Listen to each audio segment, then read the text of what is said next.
નમસ્તે વિદ્યાર્થી મિત્રો, મજામાં આવશો. આપણે ગયા લેક્ચરની અંદર પરાગરજ વિશે જોતા હતા.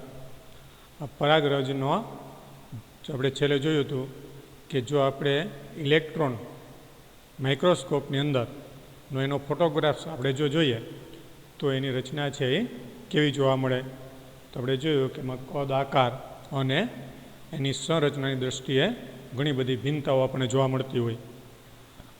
હવે આવી જે પરાગરજ છે એની સામાન્ય રચના કેવી હોય, પરાગરજની રચના કેવી હોય, અને આવી પરાગરજ જે છે એ આપણે જે જોયું એમ જે પરાગધાનીઓની અંદર કઈ રીતે એમાંથી પરાગરજ જે છે એનો વિકાસ થાય અને આવી પરાગરજ છે એ વિકાસ પામે છે.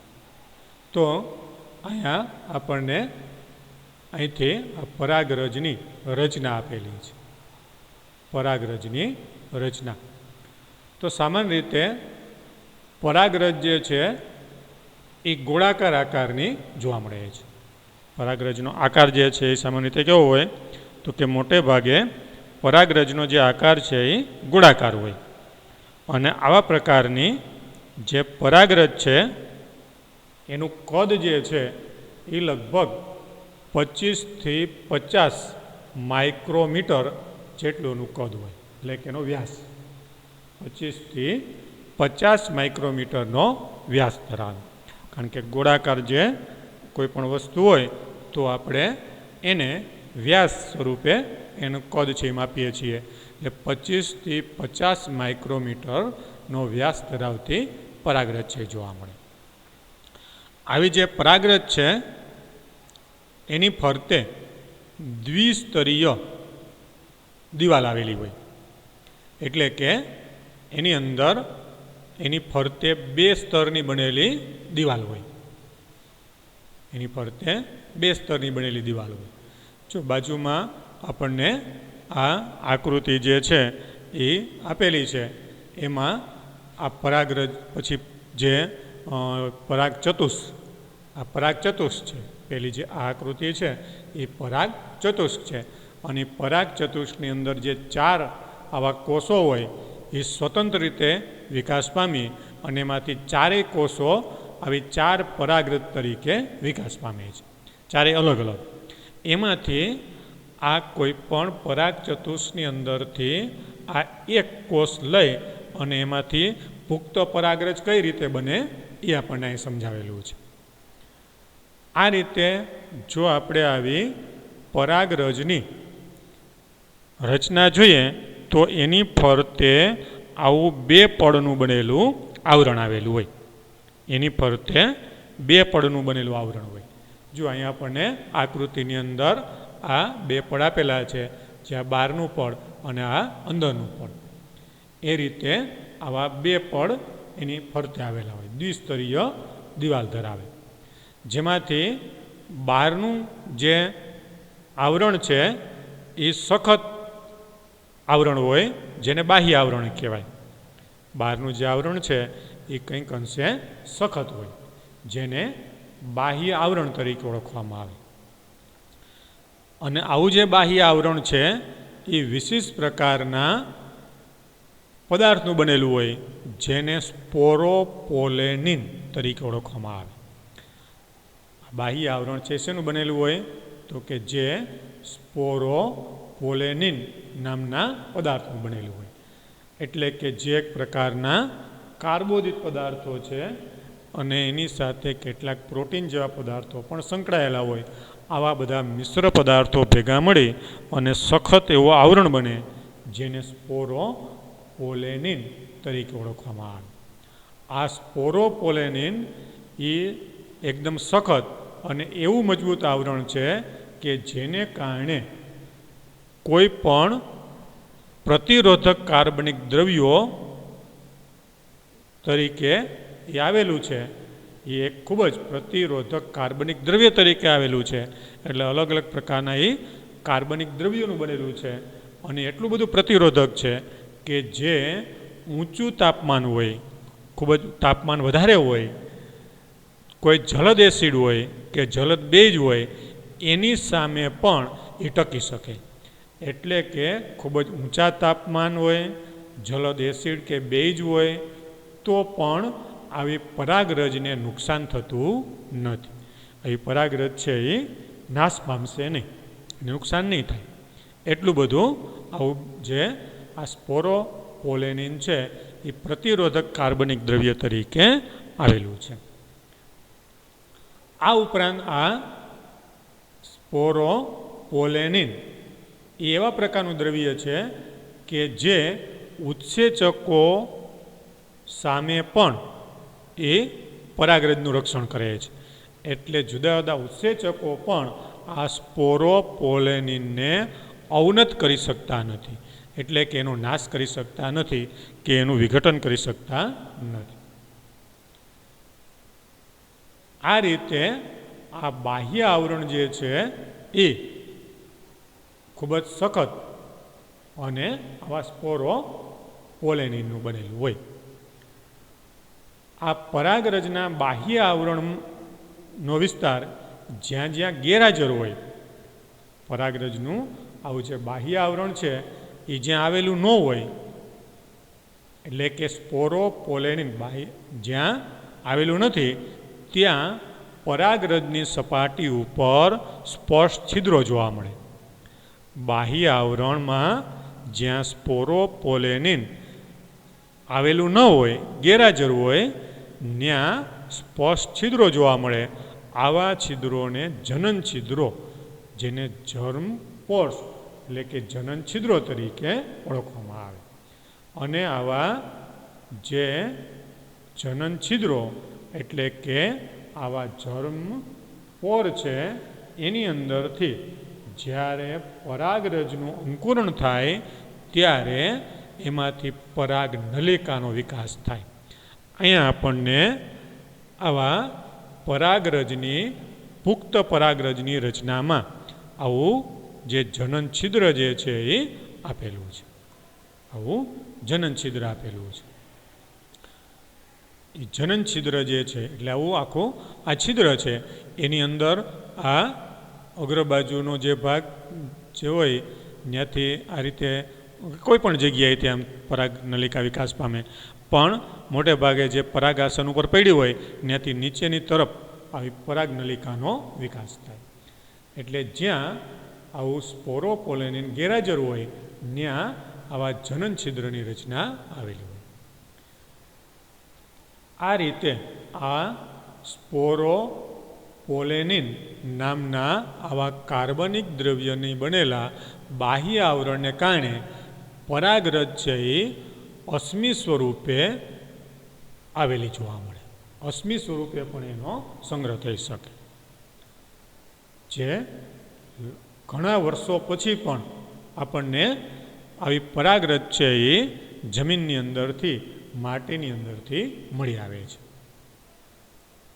આ રીતે આ બાહ્ય આવરણ આકર્ષક ભાત અને નકશી ધરાવે છે. જે આપણે જોયું કે પરાગરજની રચનામાં બાહ્ય આવરણ જે છે આકર્ષક ભાત અને નકશી ધરાવે, એટલે કે એની ઉપર જુદા જુદા પ્રકારના પ્રવર્ધો જેવી રચના આવેલી હોય, કંટક જેવી રચના આવેલી હોય, જેને કારણે એ અલગ અલગ ડિઝાઇન ધરાવતી જોવા મળે, એનો અલગ અલગ આકાર ધરાવતો જોવા મળે. એટલે આ રીતે આપણે જોઈ શકીએ કે આ જે બાહ્ય આવરણ છે એ સખત હોય, જેના કારણે પરાગરજનું રક્ષણ થાય.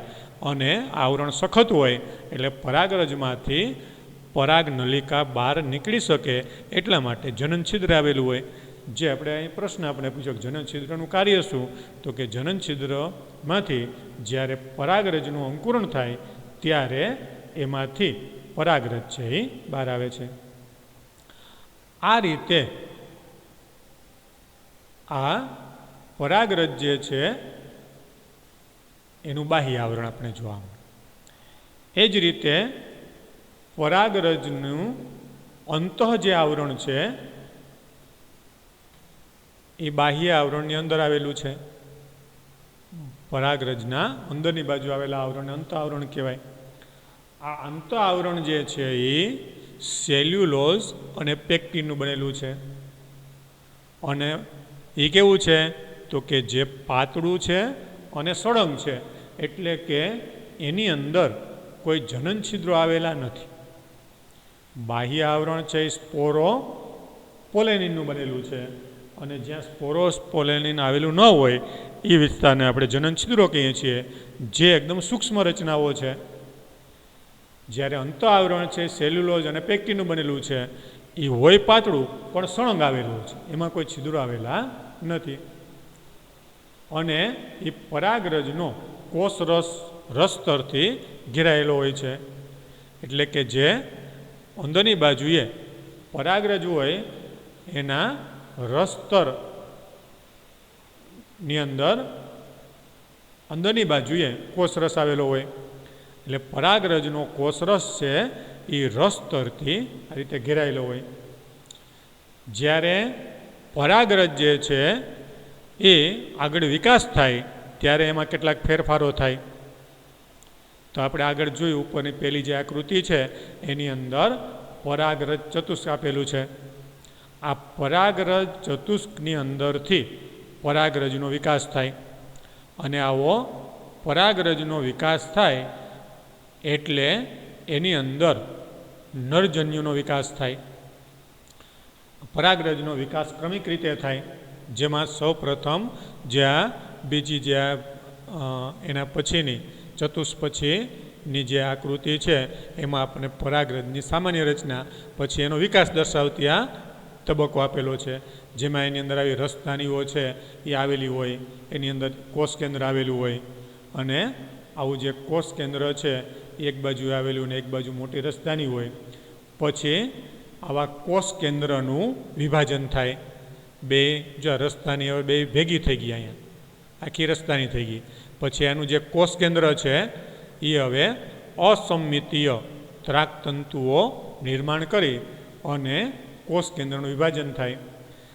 અસંમિતીય એટલે કે જેની અંદરથી એક આવો મોટો આ કોષ બને જેને વાનસ્પતિક કોષ કહેવાય, અને બીજો જે છે એ આવો નાનો કોષ બને જેને જનન કોષ કહેવાય.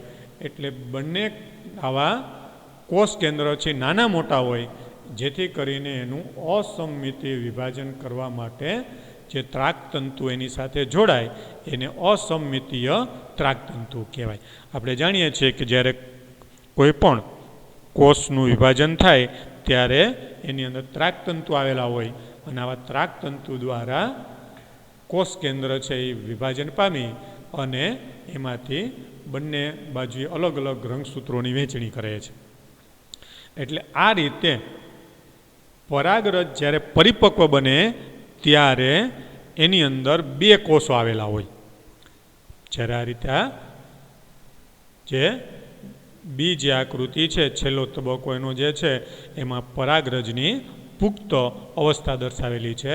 એની અંદર બે કોષો આવેલા છે, જેમાં એક છે એને વાનસ્પતિક કોષ કહેવાય અને બીજો જે છે એને જનન કોષ કહેવાય. એટલે આમ તો હજી એના એ કોષ કેન્દ્ર છે, પણ એ સ્વતંત્ર એક કોષ જેવું કાર્ય કરે છે, એટલે અહીંયા એને કોષ તરીકે ઓળખાયેલો છે.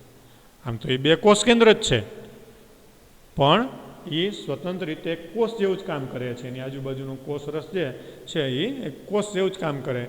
એટલે આવો વાનસ્પતિક કોષ અને જનન કોષ એમ બે કોષો એની અંદર આવેલા છે. વેજીટેટિવ સેલ અને જનરેટિવ સેલ એવા બે કોષો એની અંદર આવેલા છે, વાનસ્પતિક કોષ અને જનન કોષ. જેમાં વાનસ્પતિક કોષ છે એ સામાન્ય રીતે મોટો હોય, વિપુલ ખોરાક સંગ્રહિત હોય અને મોટું અને અનિયમિત કોષ કેન્દ્ર ધરાવતો હોય. વાનસ્પતિક જે કોષ છે એ સામાન્ય રીતે મોટા કદનો છે, એનું કોષ કેન્દ્ર છે એ પણ મોટું હોય અને અનિયમિત આકારનું હોય, અને એમાં ખોરાકનો સંગ્રહ વધારે થયેલો હોય. જ્યારે જનન કોષ છે એ કદમાં નાનો હોય. આ વાનસ્પતિક કોષ છે એ એના કોષ રસમાં તરતો હોય, અને જે ઘટ કોષ રસ અને કોષ કેન્દ્ર ધરાવતો ત્રાક આકારનો હોય છે. વાનસ્પતિક કોષ જે હોય એના કોષ કેન્દ્રની અંદર કોણ તરતું હોય? આ જનન કોષ. જનન કોષ છે નાનો કોષ છે અને વાનસ્પતિક કોષના કોષરસની અંદર આ જનન કોષ તરતો હોય. એની અંદર કોષરસ ઘટ હોય અને કોષ કેન્દ્ર જે એનું છે એ ત્રાકાકાનું હોય. આ રીતે આ પરાગરજની અંદર મુખ્ય બે આવા કોષો આવેલા હોય, જે એક કોષ કેન્દ્ર તરીકે આપણે જોવા મળે. એટલે પરાગરજના પુખ્ત અવસ્થાની અંદર આ એની પુખ્ત અવસ્થા કહેવાય, જેની અંદર આપણને વાનસ્પતિક કોષ અને જનન કોષ એવા બે કોષ છે એ જોવા મળે. મોટે ભાગે લગભગ 60% જેટલી કે એના કરતાં વધુ આવૃત બીજધારી વનસ્પતિઓમાં પરાગરજ જે છે એ આ રીતે દ્વિકોષીય એટલે કે બે કોષીય અવસ્થાની અંદર મુક્ત થાય છે. એટલે એના પરાગાશયની અંદર કે આવી પરાગરજ જે ઉત્પન્ન થાય એ આવી દ્વિકોષીય અવસ્થા સ્વરૂપે મુક્ત થાય છે.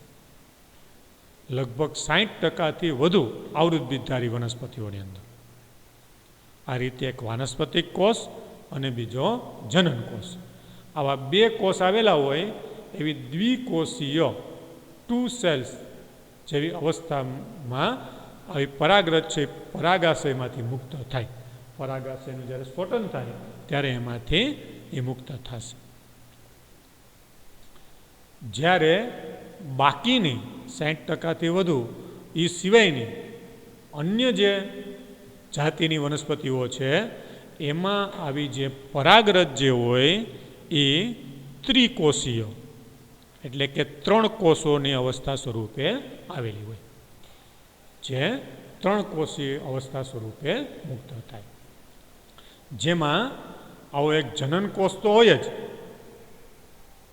અને એક વાનસ્પતિક કોષ તો હોય જ, પણ જે જનન કોષ હોય એનું ફરીથી પાછું સમવિભાજન પામી અને એમાં બે નરજન્યુ કે જેને આપણે પૂજન્યુ પણ કહીએ છીએ એમ એની અંદર આ જનન કોષમાંથી બે નરજન્યુ અથવા પૂજન્યુનું સર્જન થાય.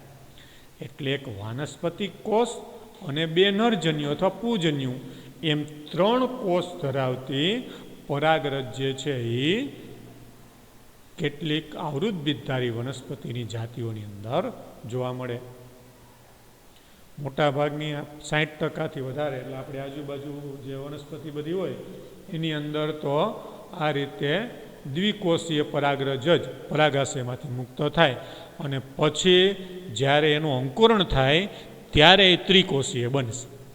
પણ કેટલીક આવૃત બીજધારી વનસ્પતિની જાતિઓમાં બે નરજન્યુ અને એક વાનસ્પતિક કોષ હોય એવા પ્રકારના 3 કોષીય આવી પરાગરજ છે એ પરાગાશયમાંથી મુક્ત થાય. અને આ પ્રકારની જે પરાગરજ છે એ પરાગાશયમાંથી મુક્ત થઈ અને પછી સ્ત્રી કેસરના પરાગાસન ઉપર સ્થાપિત થઈ અને એમાંથી ફલનની ક્રિયા માટે પરાગનલિકા છે આગળ વધશે અને એમાં નરજન્યુ છે એ આગળ વધે. એટલે આ રીતે પરાગરજની રચના, તો પરાગરજની રચના છે.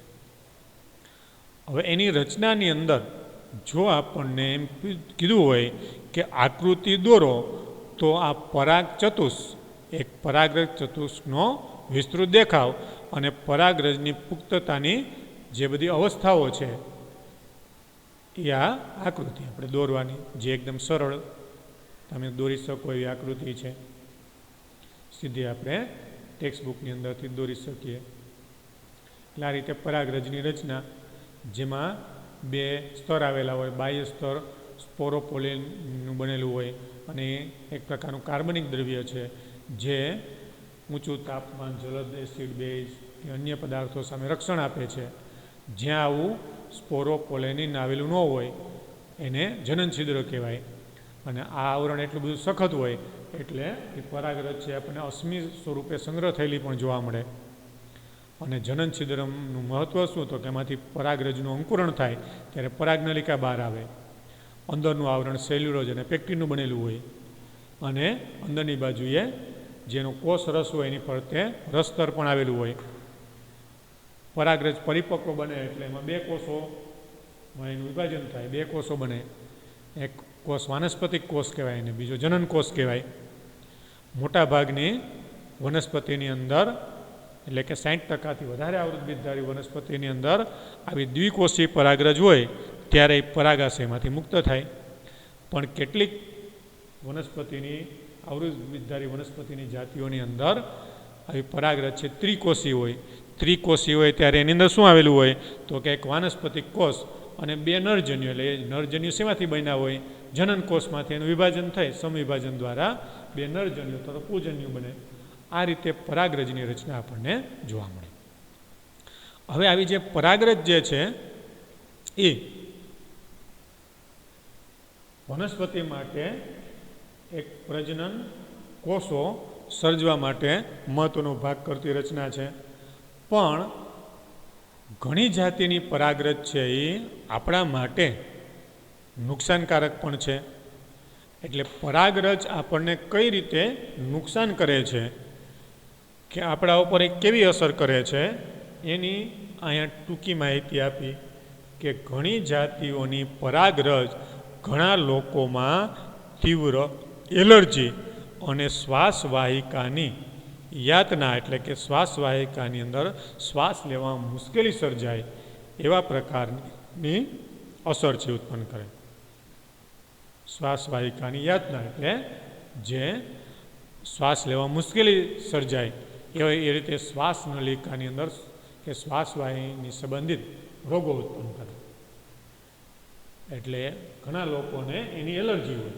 એટલે આવી પરાગરજ છે કેટલાક પુષ્પની પરાગરજ એના શ્વાસની અંદર જાય એટલે એને કારણે શ્વાસવાહિકા છે એમાં સોજો આવી જાય અને એને કારણે એને શ્વાસ લેવામાં મુશ્કેલી પડે, જેને આપણે શ્વસન માર્ગ સંબંધિત રોગો તરીકે ઓળખીએ છીએ. એટલે આવી ઘણા રોગો છે પરાગરજની એલર્જીને કારણે થતા હોય. અન્ય એલર્જીને કારણે થાય પણ પરાગરજની એલર્જીને કારણે પણ આવા રોગો થતા હોય. આ પ્રકારના રોગોને શ્વસન માર્ગ સંબંધિત રોગો કહેવાય. જેમ કે કેટલાક લોકોની અંદર અસ્થમા કે જેને આપણે દમ તરીકે ઓળખીએ છીએ અને બ્રોન્કાઇટિસ જેવા રોગો જે છે એ થાય. આવા અસ્થમા અને બ્રોન્કાઇટિસ જેવા રોગો વિશે આપણે શ્વસન તંત્રમાં 11મા ધોરણની અંદર ભણી ગયા છીએ કે જે શ્વસન સંબંધિત રોગો છે અને આપણે એમ કહેતા હતા કે જે એલર્જીને કારણે થતા રોગો છે. આવા પ્રકારની કેટલીક પરાગરજ તો એવી કેવી વનસ્પતિની પરાગરજ છે એ એલર્જી તરીકે વર્તે છે તો એમાં એક વનસ્પતિનું અહીંયા નામ આપેલું છે જેને આપણે ગાજર ઘાસ અથવા તો એને કેરોટ ગ્રાસ અથવા એને પાર્થેનિયમ તરીકે ઓળખવામાં આવે છે. આ પાર્થેનિયમ જે છે એ એવા પ્રકારની વનસ્પતિ છે કે જે આપણે ત્યાં પહેલાં જોવા મળતી નહોતી. આપણે ત્યાં એ વનસ્પતિ છે જોવા મળતી નહોતી. પણ આવી વનસ્પતિ જે છે એ ઘઉંની સાથે અશુદ્ધિ તરીકે આપણા દેશની અંદર એ પ્રવેશ કરી અને અત્યારે સર્વવ્યાપી બની ગઈ છે. અને આ જે વનસ્પતિની પરાગરજ છે એ એલર્જી પ્રેરવાનું કામ કરે છે. એટલે આવા પ્રકારની જે વનસ્પતિની પરાગરજ છે એ આપણા માટે એલર્જી પ્રેરક તરીકે કામ કરે છે. એ શું કરે છે તો કે એલર્જી ઉત્પન્ન કરે. એ ક્યાંથી આવી તો કે વિદેશમાંથી આવી. આપણે ત્યાં પહેલાં નહોતી. કોની સાથે આવી તો કે ઘઉંની સાથે આવી. એને કેરોટ ગ્રાસ ગાજર ઘાસ તરીકે ઓળખવામાં આવે.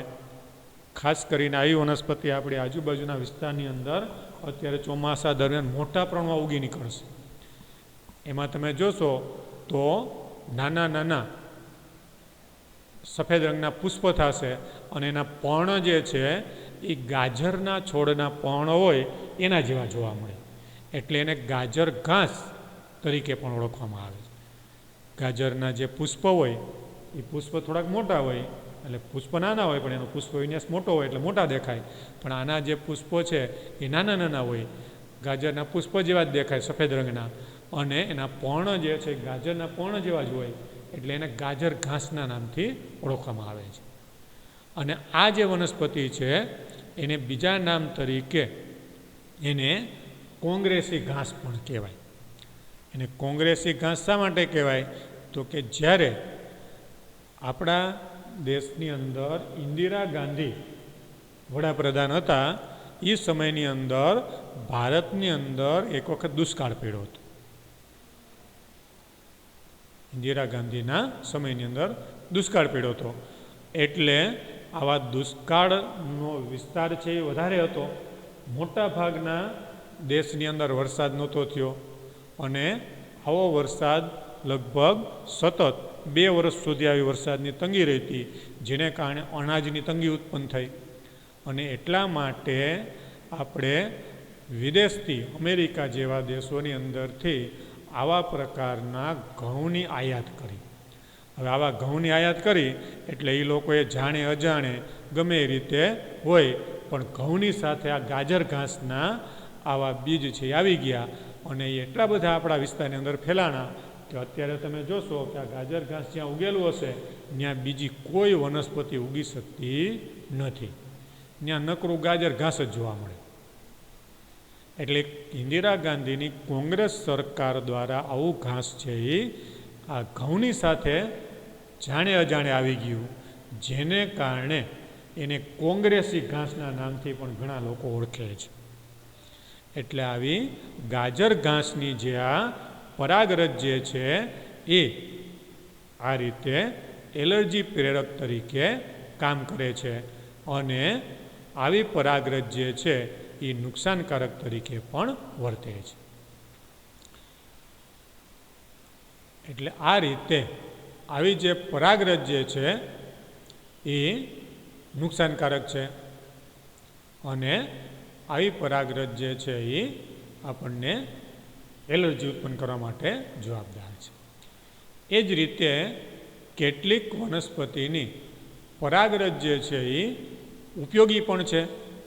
એ પરાગનયનમાં જે તે વનસ્પતિ માટે તો ઉપયોગી છે જ, પણ આવી પરાગરજ છે પોષક તત્વો સ્વરૂપે ઉપયોગી છે. એ પોષક તત્વોથી સમૃદ્ધ હોય, એની અંદર વિવિધ પ્રકારના પોષક તત્વો પણ આવેલા હોય, એટલે આવી જે પરાગરજ છે એ આવા પોષક તત્વો સ્વરૂપે ખોરાક તરીકે પણ ઉપયોગમાં લેવામાં આવે છે. એક પૂરક આહાર તરીકેનો ઉપયોગ થાય છે. એટલે અત્યારના સમયની અંદર આવી પરાગરજની જે ગોળીઓ છે એની ટેબ્લેટ છે એ પૂરક આહાર તરીકે પણ ઉપયોગી છે. કેટલીક આવી વનસ્પતિની પરાગરજ છે એ આપણને પૂરતા પ્રમાણમાં પોષક દ્રવ્યો પૂરા પાડે, કારણ કે એની અંદર પુષ્કળ પ્રમાણમાં પોષક દ્રવ્યો આવેલા હોય. એટલે આવા પોષક દ્રવ્યો યુક્ત આવી જે પરાગરજ છે એની અલગ અલગ રીતે એમાંથી જુદા જુદા સીધી પરાગરજનો ખોરાક તરીકે ઉપયોગ ન થાય, પણ એમાંથી મળતા જુદા જુદા પોષક દ્રવ્યોને અલગ તારવી અને આવા પોષક દ્રવ્યોની ગોળીઓ અથવા તો એના સિરપ બનાવી અને એનો અલગ અલગ રીતે પોષક દ્રવ્યો તરીકે ઉપયોગ થાય છે. ખાસ કરીને પશ્ચિમના દેશોમાં અને મોટા પ્રમાણમાં પરાગરજની પેદાશો ગોળીઓ અને સિરપ સ્વરૂપે બજારમાં ઉપલબ્ધ છે. પશ્ચિમના દેશોની અંદર America, France, England, Japan, Australia, Russia એવા જે વિકસિત બધા દેશો છે એની અંદર આવી પરાગરજની જે ગોળીઓ છે એનો પોષક પદાર્થ તરીકે ઉપયોગ કરવામાં આવે છે. ખાસ કરીને પરાગરજનો આ રીતે ઉપયોગ છે ગોળીઓ સ્વરૂપે અથવા તો સિરપ સ્વરૂપે, એટલે કે પ્રવાહી સ્વરૂપે થાય, જેમાં આપણને અહીંયા એની આવી આકૃતિમાં એની ગોળીઓ દર્શાવેલી છે અને એના સિરપ દર્શાવેલા છે.